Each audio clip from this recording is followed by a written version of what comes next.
Okay, welcome back. There is a very small short question that I received and I thought I'll just answer it. Question hai from Rakhi D and she's asking this. Is it better to have planets combusted first and then retrograde or vice versa? Please answer.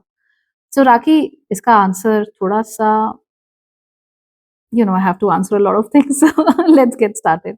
तो ऐसा होता है कि कुछ planet एक साथ ही combust और retrograde हो जाते हैं, लेकिन ये केवल दो ही प्लैनेट करते हैं। पहला मरकरी और दूसरा वीनस, यानी कि बुध और शुक्र।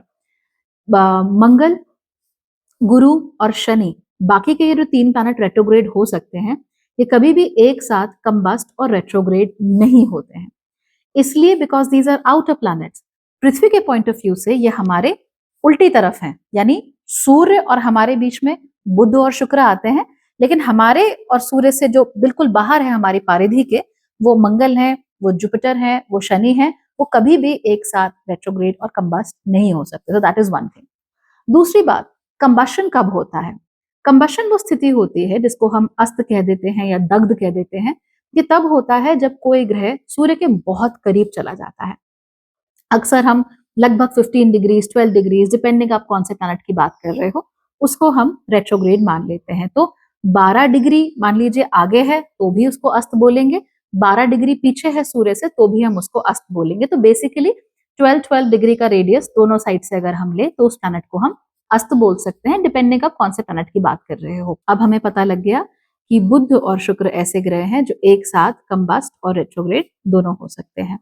ऐसे केसेस में क्या होता है कि जब भी कोई प्लैनेट रेट्रोग्रेड हो जाता है तो उसके जो रिजल्ट्स होते हैं वो अंतर्मुखी हो जाते हैं, वो बहुत ज्यादा स्ट्रांगली बाहर निकल के आ नहीं रहे होते और उनको अपना बेस्ट देने में थोड़ा सा समय लगता है।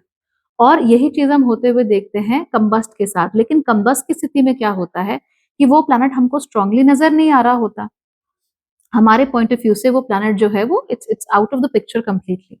तो अगर जो हमारी पिक्चर से कंप्लीटली वो प्लैनेट आउट हो जाता है, इन दैट केस क्या होता है that we are not able to figure out कि भैया इस प्लैनेट का करे क्या, इस प्लैनेट का जो हमको रिजल्ट मिल रहा है वो कैसे मिल रहा है।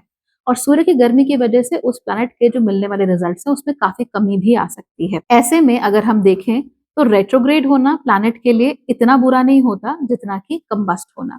कंबशन से आपको ज्यादा नुकसान हो सकता है। अगर कोई प्लैनेट रेट्रोग्रेड और कंबस्ट दोनों है, जो कि हम देखते हैं शुक्र और बुध की स्थिति में, इन दैट केस इनसे मिलने वाले रिजल्ट काफी हद तक अंतर्मुखी हो जाते हैं और उन पर काम करने में हमें रिलेटिवली थोड़ी सी ज्यादा दिक्कत होती है।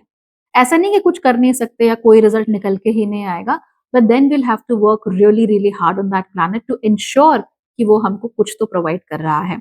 रेट्रोग्रेड मोशन में भी कोई भी प्लैनेट सूर्य से जितना दूर होगा उतना ज्यादा हमको बेहतर देगा result.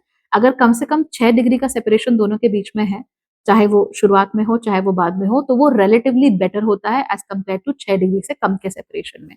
So I hope I answered your question. If not, or if you have any other questions, just ask in the comments and I'll let you know. All right. Bye.